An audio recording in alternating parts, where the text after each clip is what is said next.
देश का सत्यानाश किया। दोस्तों इस वीडियो को स्किप नहीं करना, इस वीडियो को देखना पड़ेगा और अभी आपको डिसीजन लेना पड़ेगा।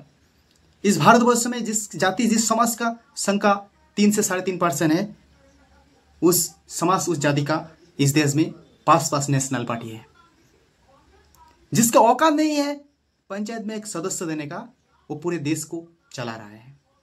अभी आपको सोचना पड़ेगा, अभी आपको डिसीजन लेना पड़ेगा 17.5 भाई, क्योंकि इस देश में आपका संख्या 60% से ज्यादा है। तो इस वीडियो को गौर से देखिए। आप लोगों को हैरानी हो जाएगी सुनकर कि जिनकी संख्या 3.5% है, उनकी 5 नेशनल लेवल की पार्टियां हैं। कांग्रेस, नेशनल कांग्रेस, चटर्जी, मुखर्जी, बनर्जी, गोखले, तिलक, आगरकर, ये ब्राह्मणों ने बनाई है। कितने लोगों को पता है?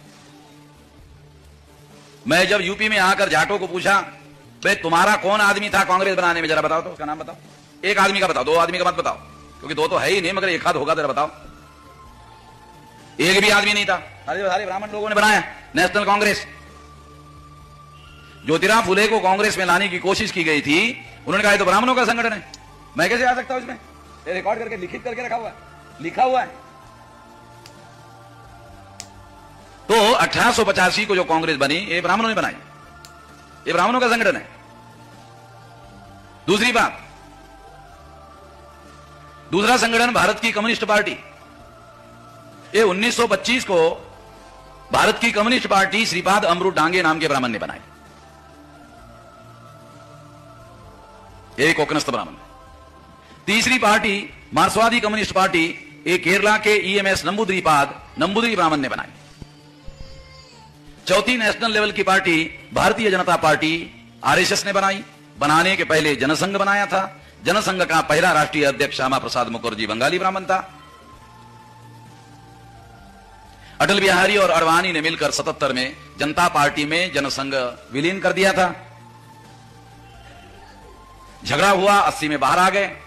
बाहर आकर जनता पार्टी का त्याग करके भारतीय जनता पार्टी बनाई और उसका पहला राष्ट्रीय अध्यक्ष पंडित अटल बिहारी वाजपेयी को बनाया। होगी 4 नंबर की पार्टी ब्राह्मणों की। 5वीं पार्टी तृणमूल कांग्रेस, ममता बनर्जी बंगाल की मुख्यमंत्री है, उसके पार्टी को पिछले साल अक्टूबर महीने में चुनाव आयोग ने राष्ट्रीय पार्टी का दर्जा दिया। जिनकी संख्या देश में 3.5% है, उनकी 5 नेशनल लेवल की पार्टियां है। हमें ब्राह्मणों का कोई डर नहीं लगता है। हजारों साल से हमारे पुरखे लड़ रहे हैं। आप लोगों को भीमा कोरेगांव का उदाहरण देता हूं। भीमा कोरेगांव में हमारे 500 लोगों ने 28,000 ब्राह्मणों को मारा। 500 लोगों ने, दुनिया में कोई इतिहास अवेलेबल नहीं कि 500 लोगों ने 28,000 को मारा। उन लोगों का खून है मेरे शरीर में, मैं कमजोर आदमी नहीं हूं। और वो जो हमारे पुरखों के शरीर में खून दौड़ रहा था, वो उस समय जितना गर्म था, अभी हमारे ठंडा नहीं हुआ है, वो अभी भी गर्म है। लड़ाई इसीलिए सारे देश भर में हम लोग लड़ रहे हैं। और हमने कमांडो लिया, देखा कोई कमांडो है हमारे साथ? बगैर कमांडो से घूम रहा हूं सारे देश भर में, देखता हूं कौन मारता है। अरे इस देश दुनिया में आदमी आए तो मरना तय है, और कुत्ते की मौत मरने की वजह से लड़ते लड़ते मरेंगे। जो आदमी कुत्ते की मौत मरता है, आपने कभी सुना कि कुत्ता जब मरता है तो अखबार में खबर आती है, ये फलाना कुत्ता फलाने गली में रहता था, बहुत ईमानदार था, उसी गली में पैदा हुआ, उसी गली में खाना खाता था, उसी गली में टट्टी करता था, उसी गली में मर गया, कितना महान था। ऐसी कोई खबर अखबार में आती है? तो कुत्ते की मौत मरने के लिए हम तैयार नहीं है, लड़ते लड़ते मरेंगे। अरे लड़ते लड़ते मरेंगे तो फिर खबर आएगी। और लड़ते लड़ते जो मरता है उसको लोग मरता नहीं बोलते हैं, लोग बोलते वो शहीद हो गया। चलो मेरी बात सुन लो, थोड़ा दिमाग में डाल दो। मेरी जिंदाबाद करने की उतनी जरूरत नहीं है जितनी सुनने की जरूरत है जो मैं कहना चाहता हूं। तो साथियों, हम तो इस देश में मुसावात के लिए लड़ रहे हैं, समानता के लिए लड़ रहे हैं, इंसानी न्याय के लिए लड़ रहे हैं। हम इस देश में न्याय हासिल करने की लड़ाई लड़ रहे हैं, कोई गलत लड़ाई थोड़ी लड़ रहे हैं। सारे दुनिया में लड़ाई लोग लड़ रहे हैं इंसाफ के लिए, गलत थोड़ी है। संविधान भी इस बात को मानता है कि इंसाफ के लिए लड़ना चाहिए। यूनाइटेड नेशन ऑर्गेनाइजेशन, जो दुनिया का सबसे बड़ा संगठन है, वो भी कहता है इंसाफ के लिए लड़ना चाहिए। गलत काम थोड़ी कर रहे। तो ब्राह्मणों ने इस देश में ब्राह्मण राज स्थापित कर लिया। ये राज उन्होंने कानून और संविधान के विरोध में स्थापित किया। ये लोग कानून को नहीं मानते होते तो कभी दिल्ली के गद्दी पर काबिज नहीं होते। ये तो लॉजिकल बात कह रहा हूं भाई, तर्कसंगत बात कह रहा हूं। जो लोग इस देश में ईमानदारी से यदि चुनाव होता तो 3.5% वाला ब्राह्मण ग्राम पंचायत में पंच नहीं चुनवा सकता। सरपंच कहां हो सकता? जो लोग गांव का सरपंच नहीं बना सकते, वो देश की पंचायत का प्रधानमंत्री उन्होंने नॉमिनेट किया। ये जो नरेंद्र मोदी है ये ब्राह्मणों का नॉमिनेटेड प्राइम मिनिस्टर है। नॉमिनेटेड प्राइम मिनिस्टर शायद आपको समझेगा नहीं, क्योंकि ये बड़ा कठिन शब्द है, अंग्रेजी का शब्द है नॉमिनेटेड प्राइम मिनिस्टर, तो इसलिए थोड़ा देसी उदाहरण देकर के समझाता हूं। नॉमिनेटेड कठिन है समझने के लिए, संवैधानिक शब्द है। ये Narendra Modi is not a real prime minister of India, he is a nominated prime minister of India and nominated by Brahmans. ब्राह्मणों ने नॉमिनेट किया। नॉमिनेटेड जो शब्द है वो आपको समझ में नहीं आएगा, इसलिए मैं नॉमिनेटेड शब्द का देशी अर्थ समझाता हूं। गांव में आदमी शादी करके औरत लाता है, अपने घर में बीवी लाता है, तो परिचय करवाता है कि ये मेरी शादीशुदा बीवी है। दूसरा आदमी कहता है फिर ये कौन है, ऐसी रखी हुई है। मैं महिलाओं से थोड़ा माफी चाहता हूं, हमारे लोगों को समझ में नहीं आता, इसलिए उदाहरण देकर समझाना पड़ रहा है। कहता है ये तो शादीशुदा है और ये ऐसी रखी हुई। तो नरेंद्र मोदी भी ऐसे रखा हुआ है।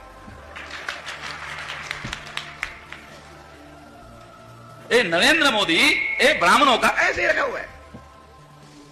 तो आप लोगों ने तालियां बजाकर ये बताने का कष्ट किया कि आपको अब समझ में आ गया है।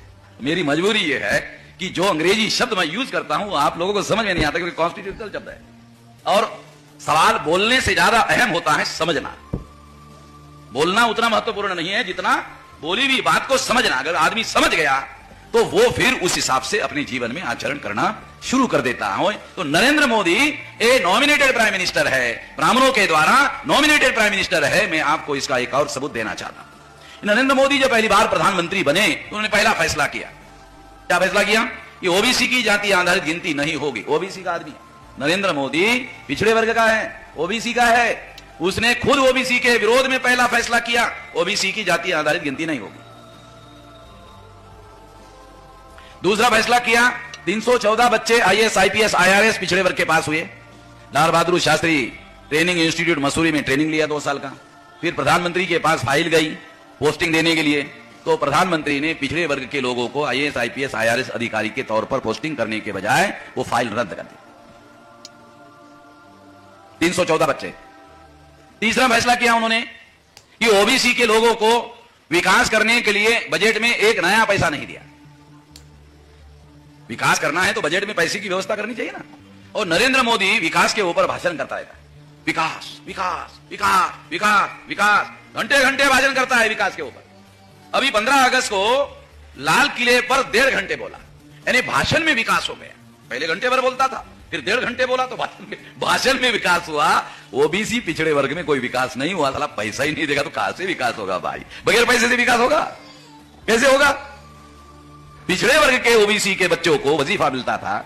मुसलमानों को वजीफा शब्द समझ में आएगा क्योंकि उर्दू का शब्द है, क्योंकि मैं थोड़ा तमीज रखता हूं भाषा का, कौन सा शब्द हिंदी का है, कौन सा उर्दू का है, कौन सा पर्शियन है, थोड़ी तमीज रखता हूं, बड़ा अभ्यास करता हूं, उसके आधार पर बता रहा हूं। वजीफा जो है वो हिंदी का शब्द नहीं है, उर्दू का है। स्कॉलरशिप अंग्रेजी का शब्द है। तो स्कॉलरशिप मिलती थी बच्चों को पिछड़े वर्ग के, ताकि गरीब जो बच्चे हैं महाविद्यालय में पढ़ाई कर सके। 4.5 साल हो गए, एक नया पैसा वजीफा नरेंद्र मोदी ने नहीं दिया।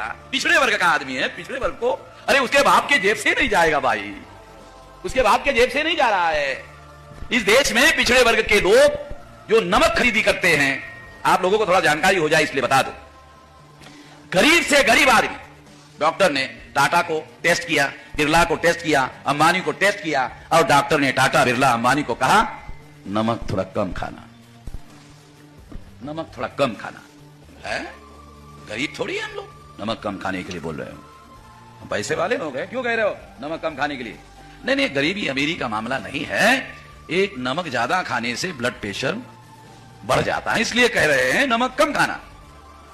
गरीब आदमी, उसको सब्जी अगर खाने में नहीं मिलती है तो रोटी वो नमक के साथ खाता है। वो ज्यादा नमक खाता है गरीब आदमी। जब वो ज्यादा नमक खाता है तो ज्यादा नमक खरीदना पड़ता है। ज्यादा नमक खरीदना पड़ता है तो उसके ऊपर 2 प्रकार का टैक्स होता है, सेल टैक्स, प्रोडक्शन टैक्स होगा। तो हर आदमी, गरीब से गरीब आदमी नमक खरीदता है तो गरीब से गरीब आदमी टैक्स देता है। आप लोगों को टैक्स समझ में नहीं आता होगा। टैक्स जो है, गरीब से गरीब आदमी भी टैक्स देता है, और जितना गरीब से गरीब आदमी देश में टैक्स देता है और सरकार के तिजोरी में पैसा जमा होता है, अरे वो पैसा तो कम से कम पिछड़े वर्ग को दो जितना हम आपको दे रहे हैं। हम ये नहीं बोल रहे टाटा बिरला अंबानी जो टैक्स दे रहा है उसका पैसा हमको दो। तो ये 2-4 उदाहरण मैंने इसलिए आपको दिए ताकि आपको पता चले कि पिछड़े वर्ग का प्रधानमंत्री होने के बावजूद पिछड़े वर्ग के विरोध में फैसले कर रहा है, ये स्वाभाविक नहीं माना जाता। पिछड़े वर्ग का ही आदमी पिछड़े वर्ग के ही विरोध में फैसले कर रहा है। ये नेचुरल नहीं माना जाता, स्वाभाविक नहीं माना जा सकता। फिर भी वो कर रहा है, ऐसे दिखाई दे रहा है। मैं इसे सच्चाई नहीं मानता हूं। अरे सबसे बड़े आतंकवादी अरे ब्राह्मणवाद ने क्या किया? देश का सत्यानाश किया। अरे मनुवाद ने क्या किया? अरे वोट हमारा राज ब्राह्मणों का नहीं चलेगा, नहीं चलेगा, अरे वोट हमारा राज ब्राह्मणों का नहीं चलेगा, नहीं चलेगा। ईवीएम मशीन ने क्या किया? देश का सत्यानाश। ईवीएम मशीन ने क्या किया? देश चोरी किया। गली गली में शोर है, चुनाव आयोग चोर है, गली गली में शोर है, चुनाव आयोग चोर है, गांव गांव में शोर है, चुनाव आयोग चोर है, शहर शहर में शोर है, चुनाव आयोग चोर है। सबसे बड़े आतंकवादी ब्राह्मणवादी, सबसे बड़े आतंकवादी ब्राह्मणवादी, सबसे बड़े नक्सलवादी ब्राह्मणवादी, सबसे बड़े नक्सलवादी ब्राह्मणवादी, सबसे बड़े दहशतवादी ब्राह्मणवादी। अरे आजादी झूठी है, देश की जनता भूखी है, अरे आजादी झूठी है, देश की जनता भूखी है। अरे ब्राह्मणवाद ने क्या किया? देश का सत्यानाश किया। या भटा ब्राह्मणांचा करायचं काय? खाली डोकं वर काय, अरे या भटा ब्राह्मणांचा करायचं काय? खाली डोकं वर काय।